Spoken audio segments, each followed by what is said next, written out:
masaya at malakas sa palakpak.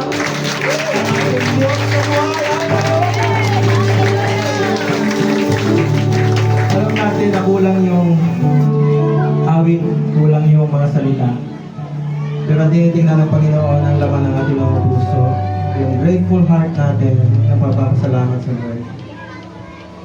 Sige po, tayo pong lalo yung buko at tayo po ay pumikit. Ama naming Diyos na sumasalangit, Diyos na hindi nagbabago kahapon, ngayon at pagpakailanman. Ikaw ang aming manilikha. Ikaw rin ang may alam ng aming bukas. Panginoon, salamat po sa nagdaang taon ng 2025 na pinaranas mo sa amin ang iyong katapatan.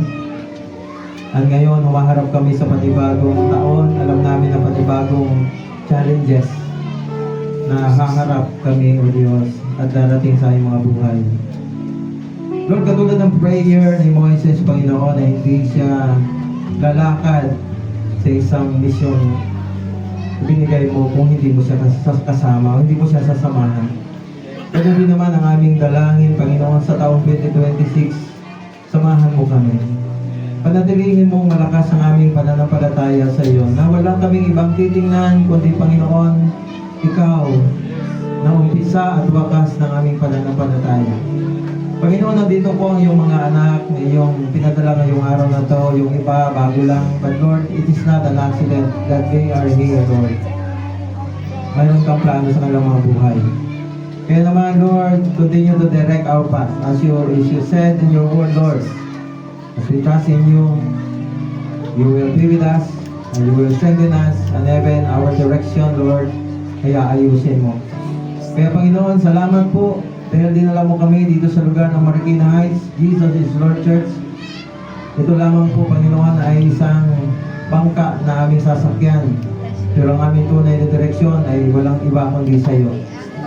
Na ikaw ang aming tanglaw sa iyong mga buhay. Manatili kami sa iyong mga salita at ang manatili ang iyong salita sa amin, Panginoon, upang kami po ay maging matatag sa buhay na ito. Salamat sa mga narinig namin, Panginoon, na isang encouragement ng iyong mga buhay na salita. Hayaan mo, Panginoon, na ito po ay tumimo sa iyong mga puso.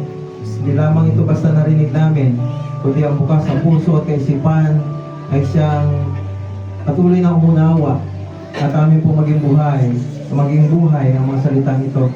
Maging tanglaw at ilaw sa aming landas habang kami naglilingkod.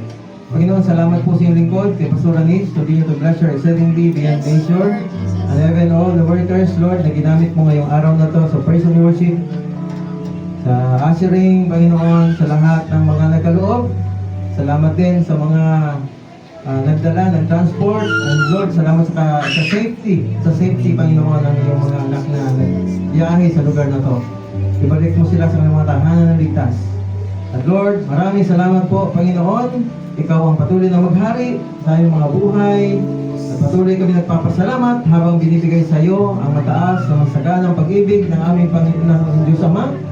Ang papala ng Panginoong Hesus, hindi na pamali o patuloy na pag-igibisan ng Santong Espiritu, sumaamin lahat bukas magpakailanman. Ganun din naman sa iyong pagsasaluhan, continue to bless the foods, maging kalakasan, nourishment ng aming mga physical being. Ito po ang patuloy na magbumalik, siksiklig umapaw sa mga pagpapala na to sa mga tao na ginamit mo ngayong araw na ito.